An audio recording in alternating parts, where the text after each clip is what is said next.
నేను ధన్యవాదాలు తెలుపుకుంటున్నాను. నేను రాజకీయంలో రావటానికి మూల కారణమైన పవన్ కళ్యాణ్ గారి ఆశయాలకు నేను చాలా ఆకర్షించబడ్డాను. సో నేను రానున్న ఎలక్షన్స్లో కానీ రానున్న నెక్స్ట్ ఎంపీటీసీ జెడ్పీటీసీ ఎలక్షన్లో కూడా మేమందరం కలిసికట్టుగా పనిచేస్తాము. అదేవిధంగా ప్రతి జన సైనికులి ఆలోచనలను ప్లస్ వాళ్ళ యొక్క స్ఫూర్తిని మేము తీసుకుంటాము. ప్లస్ మేము ప్రతిరోజు మేము వాళ్ళకి అందరికీ అందుబాటులో ఉండాలని నిర్ణయించుకున్నాము. త్వరలో కార్యాచరణ కూడా మేము ప్రకటిస్తాము. ఆగస్టు 1 నాడు మనం ఏదైతే పార్లమెంటరీ సమావేశాలు జరుపుకుంటున్నామో అది త్వరలో మేము ప్రకటిస్తాము. సో ర్యాలీ అనేది ఫస్ట్ మనకి బాయ్స్ గ్రౌండ్ నుంచి స్టార్ట్ అవుతుంది, తెలంగాణ స్తూపం నుంచి, తర్వాత అంబేద్కర్ స్టాచ్యూ దగ్గర నుంచి, అక్కడి నుంచి మన డైరెక్ట్గా తెలంగాణ చౌరస్తా, మళ్ళీ అక్కడ మన ఏఎస్ఎన్ ఫంక్షన్ హాల్ వరకు మనకి ర్యాలీ జరుగుతుంది.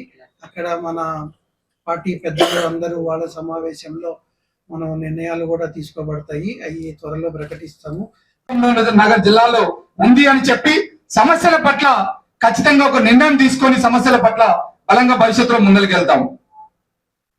ఎందుకంటే చాలా మంది మిత్రులు అడిగారు, చాలా మంది మీడియాలో నేను డిబేట్లకు వచ్చినప్పుడు చెప్పిన పవన్ కళ్యాణ్ గారు మాట్లాడినటువంటి సందర్భం తెలంగాణలో నాతో పాటు ఉండే నాయకులు ఎవరైతే ఉన్నారో వీళ్ళందరూ అక్కడికి వెళ్ళినప్పుడు జనరల్ గా మనం అంటాం, ఒక కారు కొత్తది కొనుక్కున్నప్పుడు మనం ఒక కారు కొన్నారే ఈ బండి కన్నా బండి బాగుందిరా భయ్ అని చెప్పేసి అని అంటాం. అంత మాత్రాన మన దిష్టి పడుతుంది ఆ బండి మీద. తెలంగాణ జనరల్ గా మనందరికీ తెలుసు, 2014 కన్నా ముందు ఇదే తెలంగాణ రాకముందుకు ఎడారి బతుకులు, ఎడారి జీవితాలు. మనం ఎటు చూసినా ఓన్లీ పొలాలు తప్ప, ఎక్కడ బీడు పొలాలు తప్ప ఎక్కడ కూడా పచ్చగా సస్యశ్యామలుగా బతికినటువంటి దాఖలు మన జీవితాల్లో లేవు. ఆ దాంట్లో చెప్పినటువంటి పవన్ కళ్యాణ్ గారు చెప్పినటువంటి సందర్భం ఏదైతే ఉందో, నా తెలంగాణ మిత్రులు, తెలంగాణ నాయకులు ఎప్పుడు అనేవాళ్ళు, మీ కోనసీమ చాలా పచ్చగా ఉంటది, చాలా బలంగా ఉంటది, నిజంగా ఎప్పుడు కూడా గ్రీనరీగా ఉంటది. మరి ఏమో మేబీ ఎవరి దిష్టి తగిలిందని అంటే దీంట్లో తెలంగాణ వల్లనని చెప్పేసి ఎంతవరకు కరెక్ట్ అన్నా? ఒక మాటలో సందర్భం బట్టి ఎన్నో రకాలుగా మనం వాడతాం.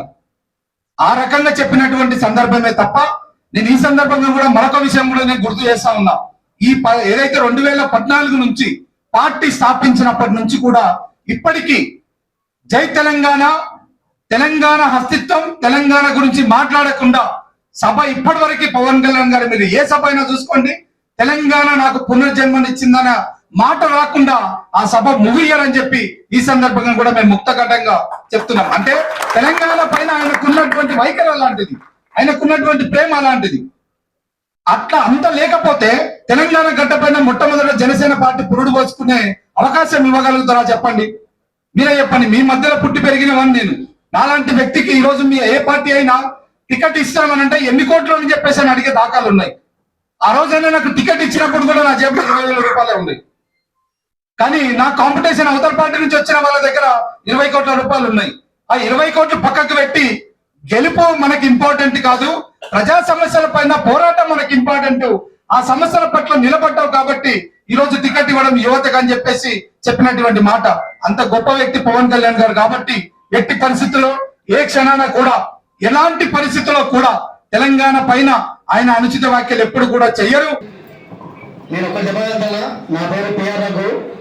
నేను జనసేన పార్టీ తెలంగాణలో సార్ పార్టీ అభివృద్ధి చెప్పిన రోజు నేను అతి చిన్న వయసు ఉంది. పార్టీ పెట్టిండు, నేను ఒక అభిమానిగా సార్ ఫ్యాన్స్ పరంగా నేను ఎంతో ఏదో కేక్ కటింగ్ ఏదో ఫ్యాన్స్ చేస్తుండే. రాజకీయ పరంగా నేను ఏం చేయాలి అనే ఆలోచనతో చాలా రోజులు ఉంటే తెలంగాణలో మన హైదరాబాద్ నుంచి మనకు తెలిసిన కొంతమంది వ్యక్తులు జనసేన పార్టీ గురించి చెప్పడం, కొన్ని సభలు చేస్తుంటే దానికి వెళ్ళడం జరిగింది. ఆ రోజు నుంచి ఈ రోజు వరకు నేను ఎందుకు చేయొద్దు, సార్ చెప్పింది డబ్బలు చెప్పు చేసుకుంటుంటే రాజకీయం చెప్పిస్తానన్న వ్యక్తి నా అభినతమైన నమ్మకం పెట్టుకొని నేను మహబూబ్నగర్లో జనసేన పార్టీ జెండా పట్టుకొని తిరుగుకుంటూ ఆ రోజు నా మిత్రులు నా ఇంట తిరుగుతున్న నా దోస్తాను అందరు కలిసి అరే ఇది విధంగా ఉందరా, మనం చిల్లరగా ఉండే వ్యవస్థలో మన నుంచి మంచి పేరు రావాలి అందరికీ, జనసేన పార్టీని ముందు తీసుకెళ్లాలని నా మిత్రులందరూ నాకు సహకరించారు.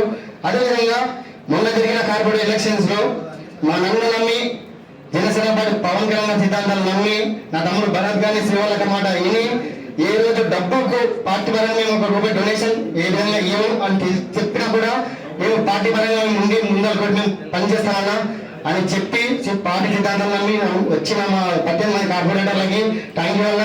మీ సహాయ సహకారం మాకు అందించినందుకు. అదేవిధంగా మేడం రామకృష్ణ తీసుకున్న బాధ్యతలు మహబూబ్నగర్లో ఖచ్చితంగా మేము 18 మందిమే కాకుండా ఈ రోజు మహబూబ్నగర్లో జనసేన పార్టీ క్రియాశీలక ఉద్యమ సభ్యత్వాలలో మహబూబ్నగర్లో 1200 మంది సభ్యత్వాలు తెప్పించుకున్నారు. ఇది ఓన్లీ మహబూబ్నగర్ టౌన్ వరకే, మహబూబ్నగర్ నియోజకవర్గ గారికి. అదేవిధంగా మా ఉమ్మడి పార్లమెంట్ విధంగా 5,000 మంది సభ్యత్వాలు జరిగినాయి. అదే నాగర కర్నూలు మొత్తాన్ని కలుపుకుంటే ఒక 10,000 పైన చిన్నగా జరిగినాయి. కానీ ఒక చెప్తా ఉన్నా, బలంగా తెలంగాణలో మేడా రామకృష్ణ గారి ఆధ్వర్యంలో ప్రజల పట్ల సమస్యల పట్ల ఏదుండని మేము అధికారంగా లేకపోవచ్చు కానీ ప్రశ్నించడంలో ముందు ఉంటామని కోరుకుంటూ మీకు ఇలాంటి గొప్ప గొప్ప నాయకులు గొప్ప గొప్ప వ్యక్తులు జనసేన పార్టీ ఖచ్చితంగా ఆహ్వానిస్తుంది. ఖచ్చితంగా వాళ్ళంతకు వాళ్ళు ప్రజాసేవ చేయడానికి ముందుకు వచ్చి ఫస్ట్ ఎంచుకున్నది జనసేన పార్టీ మాత్రమే నేను ఈ వేదికలో గట్టిగా చెప్తున్నాను.